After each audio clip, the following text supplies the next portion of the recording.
I 35F, caught my fiancé cheating with my best friend at her wedding, and ended up exposing both of them in front of everyone.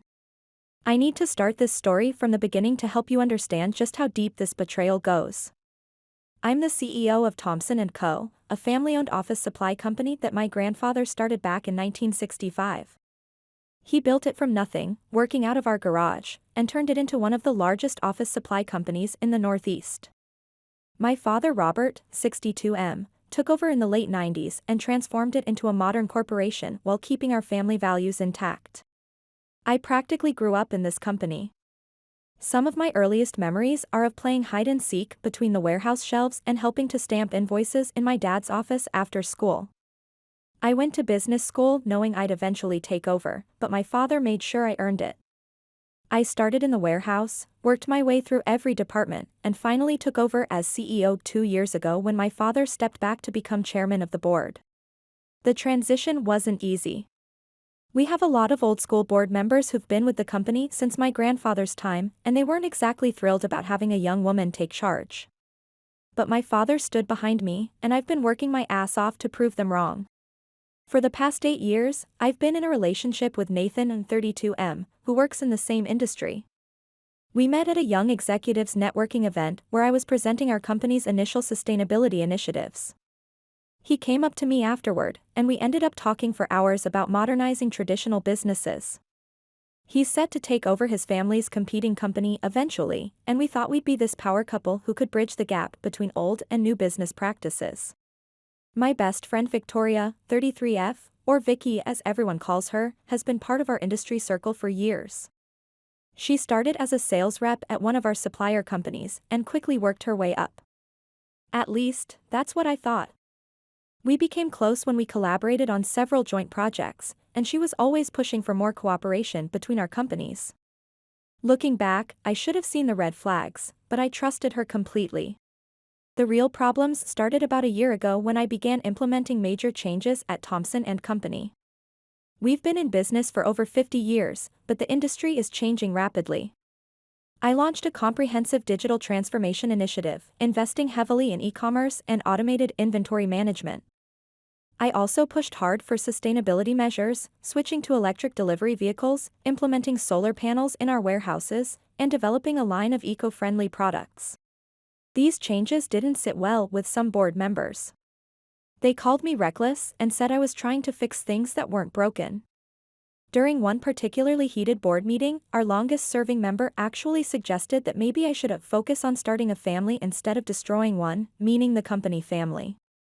My father shut that down immediately, but it shows what I've been dealing with. Nathan was supportive of my initiatives publicly, but looking back, he was always finding subtle ways to undermine my confidence.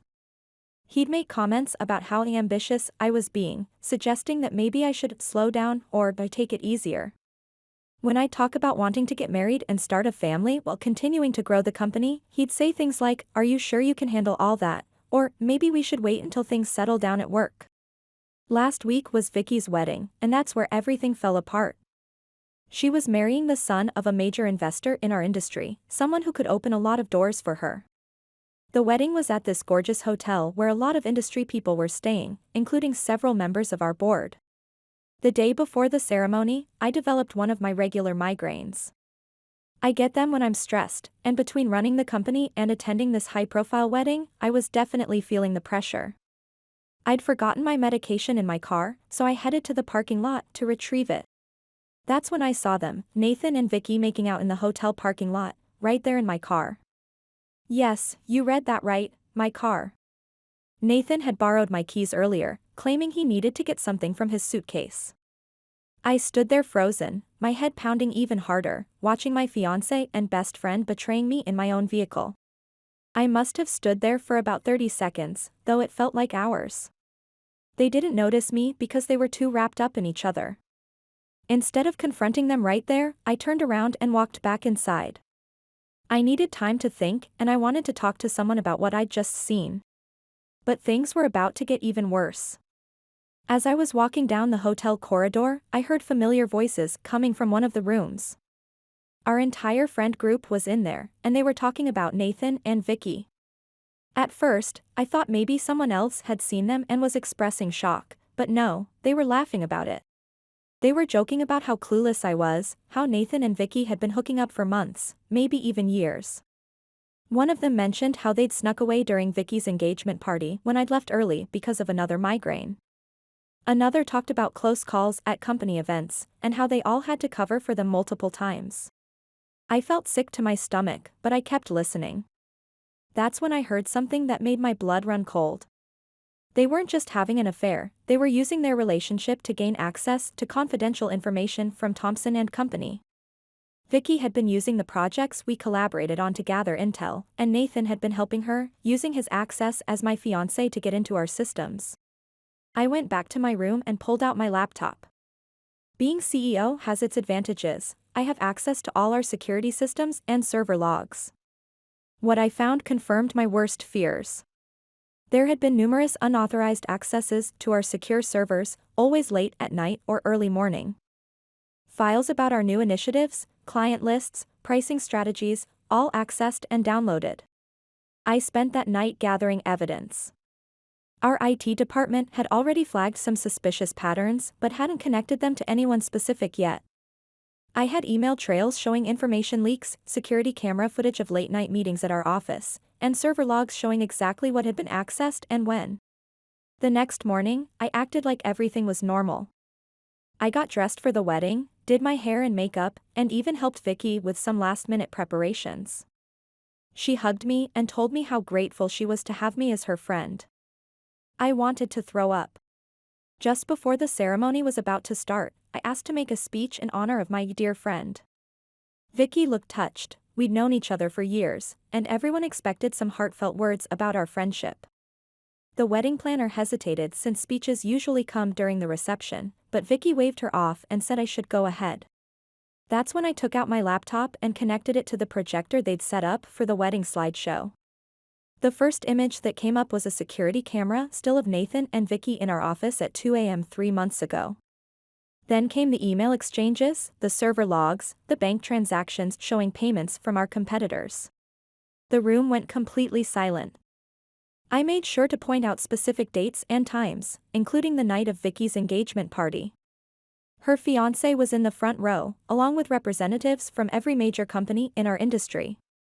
The color drained from both Nathan and Vicky's faces as I methodically presented evidence of not just their affair, but their corporate espionage. Nathan tried to stop me. He grabbed my arm and tried to pull me away from the projector, telling me to sit down and stop making a scene. I shook him off and kept going. That's when Vicky started screaming about how I was just jealous because Nathan wouldn't set a wedding date with me, how I was trying to ruin her special day because I couldn't have my own. Her fiancé stood up and walked out without a word. Vicky ran after him, still in her wedding dress, screaming his name. The whole thing descended into chaos after that. Some people were rushing out, others were taking photos of my presentation slides, and Nathan was still trying to grab me and shut me up. I calmly packed up my laptop, walked out to my car, thank God I'd had it detailed that morning, and drove home. I'd already packed my bags and moved them to my car before the ceremony started. I knew I wouldn't be staying for the reception. It's been 3 days now. I haven't responded to any messages except to text Nathan that he needs to come collect his things from my house. Our mutual friends are saying I went too far, that I didn't just ruin a wedding but destroyed lives. Apparently, Vicky had been counting on this marriage financially. Turns out she's been living beyond her means for years, taking out loans she can't repay, all while trying to maintain the image of a successful businesswoman. But here's the thing, they did this to themselves. All I did was expose the truth. Yes, I chose a dramatic way to do it, but they'd been laughing behind my back for months, maybe years. They not only betrayed my trust personally but potentially damaged my family's company, the company my grandfather built from nothing, that my father trusted me to lead. The only thing I feel slightly bad about is humiliating both families publicly. Vicky's parents are actually decent people, and they didn't deserve to be embarrassed like that. But what's done is done, and I'm not going to apologize for exposing the truth. Should I have handled it differently? Maybe. But watching your fiancé and best friend betray you, while all your friends laugh about it behind your back, does something to a person. Add in the fact that they were actively trying to harm my family's company, and well, I think I showed remarkable restraint by just presenting evidence instead of doing something more dramatic. I'd love to hear your thoughts on this. Am I the bad guy for exposing them so publicly? Should I have confronted them privately first? And how do I move forward from here, knowing that my entire social circle was complicit in this betrayal? Update 1. First, thank you all for your supportive comments and messages. A lot has happened in the business world since my last post, and I think you'll find it interesting. The industry fallout has been intense. Our major competitors have been conducting internal audits to see if their data was compromised. 3 companies have already reached out to collaborate on legal action against Nathan and Vicky. Turns out, they weren't just selling our information, they were playing both sides, selling each company's secrets to their competitors. Our board called an emergency meeting the day after the wedding. I was worried they'd use this scandal to push me out, but something unexpected happened. The same board members who opposed my modernization efforts actually praised my decisive action. One of them even admitted that my modern approach to security systems was what caught the breach in the first place. They're now fully supporting my digital transformation initiatives. Perhaps the most surprising development involves the investor whose son was supposed to marry Vicky. He reached out personally to express his gratitude for exposing the truth before his son made a huge mistake. More importantly, he's now interested in partnering with us on our sustainability initiatives. Apparently, he was impressed by how I handled the situation and protected the company's interests. We have a meeting scheduled for next week to discuss potential collaborations. The investigation has uncovered more than we initially thought. Our IT department found evidence of data breaches going back almost 2 years. We're working with cybersecurity experts to patch all vulnerabilities and strengthen our systems. What's particularly troubling is that several employees have come forward with past incidents where they noticed suspicious behavior but were afraid to report it because of Nathan's connection to me. This has led me to implement an anonymous reporting system to ensure nothing like this happens again. My phone hasn't stopped ringing with calls from various lawyers. Not just corporate lawyers, but family lawyers too. Apparently, Nathan had been putting money into a secret account, money that likely came from selling company secrets. The forensic accountants are uncovering a complex web of transactions that suggests this scheme was more sophisticated than we initially thought. Several industry colleagues have reached out with similar stories about Nathan and Vicky. One woman told me they tried the same scheme at her company 3 years ago but were caught before they could do serious damage. When I asked why she hadn't warned me, she revealed that Nathan had threatened to ruin her career if she spoke up. This pattern of intimidation explains why their behavior went unchecked for so long. My father has been my rock through all of this. Beyond just emotional support, he's been working tirelessly with our legal team to strengthen our intellectual property protections. He confessed that he had doubts about some of Nathan's behaviors but didn't want to seem like an overprotective father. We're both learning to trust our instincts more and have grown even closer through this crisis. The most unexpected outcome? Our sales have actually increased since the incident. Many clients have been impressed by how transparently we handled the situation.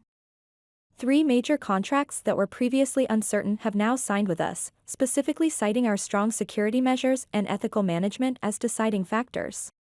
The past week has brought significant changes to my daily life. I've moved to a different office within our building. I couldn't bear to work in the space where Nathan and Vicky had their late-night meetings. We've also brought in new security personnel who have no previous connection to Nathan. I've started seeing a therapist to help process this betrayal on both personal and professional levels, and I've joined a confidential executive support group where I've learned that corporate espionage attempts are more common than I realized.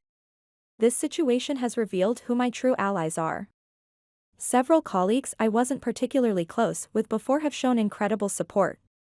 They've made sure I'm included in important industry events, shared valuable information about preventing security breaches, and helped me maintain my professional network despite the scandal. The press has been relentless in pursuing this story, but our PR team has managed it beautifully. Instead of focusing on the scandal, we're being praised for taking decisive action against corporate espionage. Several industry publications have requested to feature our enhanced security measures as a case study in corporate governance.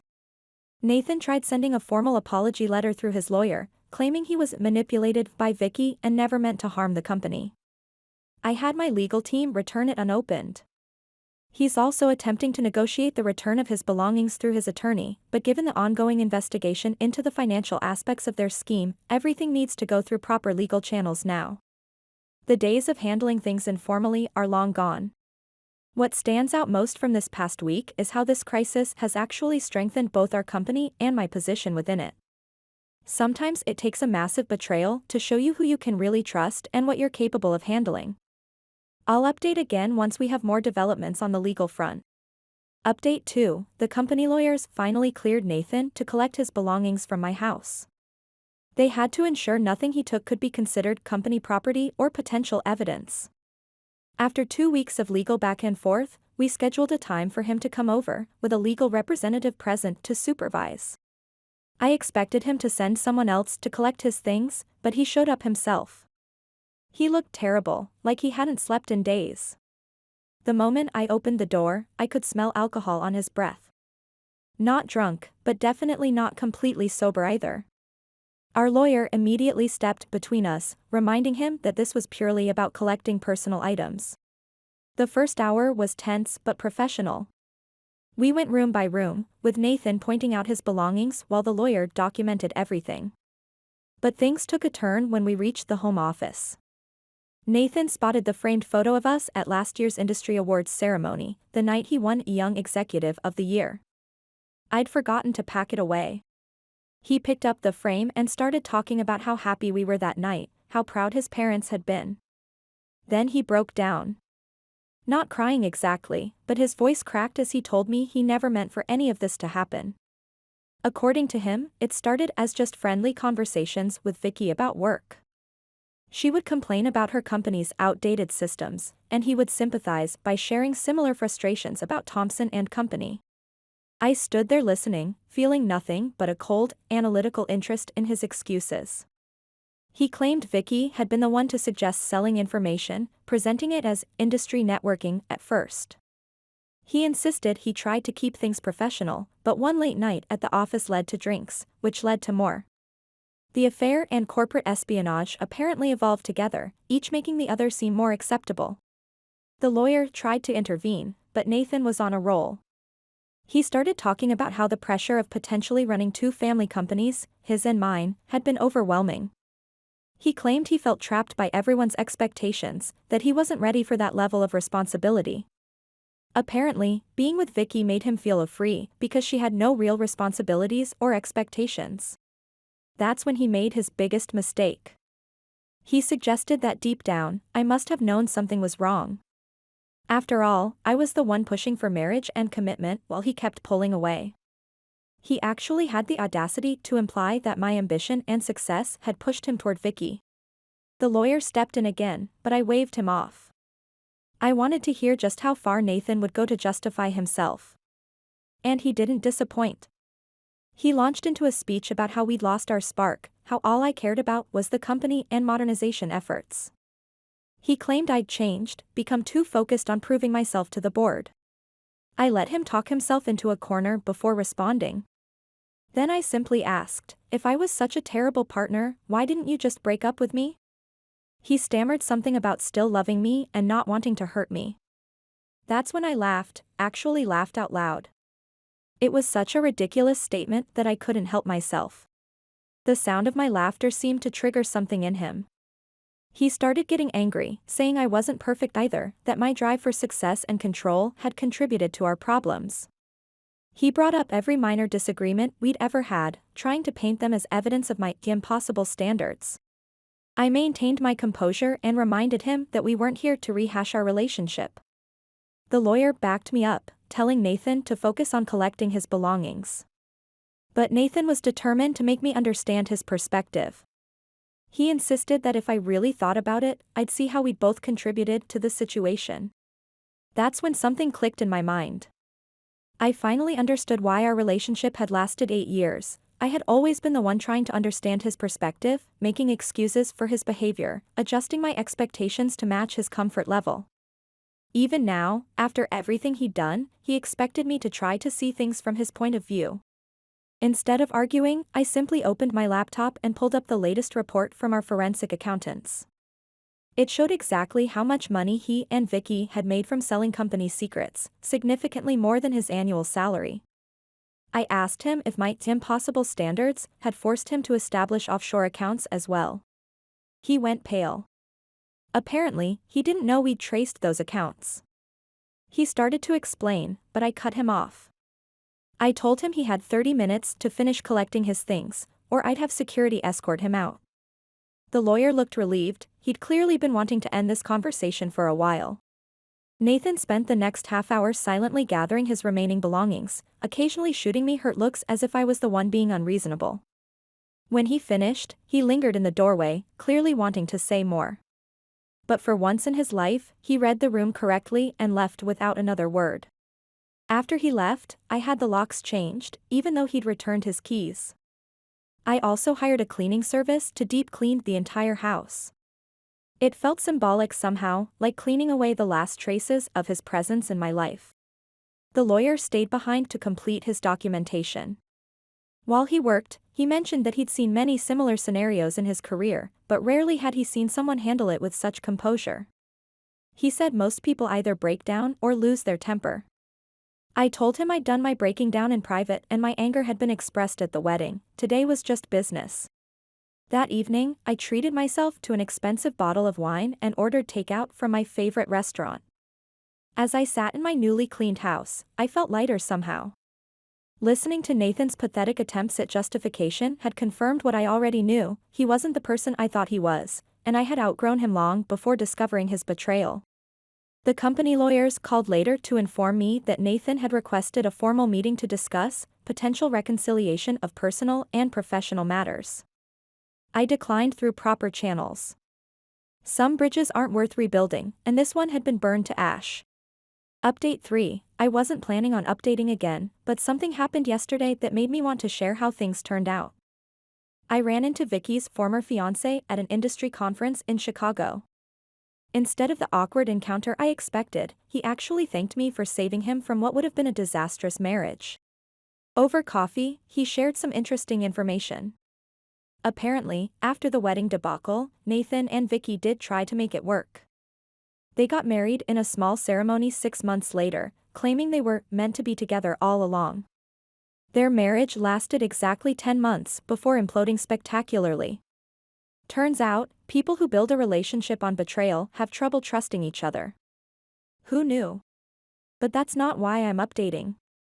The real reason is that I want to share how surprisingly good life can be when you stop compromising your values for people who don't deserve it. Thomson & Co. has exceeded all growth projections under our modernization initiative. The digital transformation that Nathan claimed would ruin the company has actually doubled our market share. Those board members who initially opposed my leadership? They've become my strongest supporters, especially after seeing how our enhanced security measures protected us during recent industry-wide cyber attacks. The scandal actually helped establish my reputation as someone who won't tolerate corporate espionage or ethical breaches. Several industry organizations have asked me to speak about business ethics and modernizing family companies. I've even been featured in Business Weekly's 40 Under 40 list, though that feels a bit ironic given everything that happened. My father officially retired last month, though he still calls daily to check on things. During his retirement party, he gave a speech about how watching me handle the crisis was his proudest moment as both a father and a businessman. Coming from someone who rarely shows emotion, that meant everything. On a personal note, I met someone through one of our new board members. Daniel, 37M, runs an environmental consulting firm that's been helping with our sustainability initiatives. Unlike Nathan, he's actually accomplished things on his own merit, not just through family connections. We've been dating for 3 months, and it's refreshingly different. He respects my work schedule, celebrates my successes without feeling threatened, and most importantly, he's completely transparent about everything. When he says he's working late, he sends me photos of his takeout dinner in the office.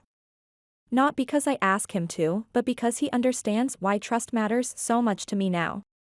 Last week, while discussing some consulting work, he mentioned wanting to expand his company's services.